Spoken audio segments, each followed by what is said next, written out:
બધા બનશો છોડાવવાની કોશિશ કરવાની છે ને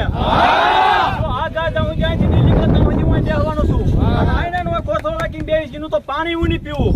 બરોબર બાપુ એક અનપાણી અગ્રત નો કરતા હું છે અનપાણી નહીં કરું પણ આને હું બેહીશ જ્યાં હું ગા હે આ બધું નહીં થાય અને ગા હત્યા સાધુ કરી છે તો આનો હુસાનો જવાબ લેવો પડશે કેટલી ગા હત્યા થઈ છે તો ફરતા ગામમાં કદાચ આપણો સનાતન ધર્મ છે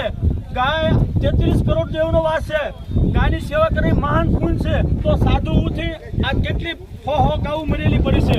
તો આ ગાયને જવાબ એને દેવો પડશે તો 33 કરોડ સેવા ન કરી હોય તો આપણે આજ હું અહીં રાત આખી રહીશ અને કાલ નો નિર્ણય આવે તો ફરતા ગામને બધાને આવવું પડશે ગામને બધાને આવવું પડશે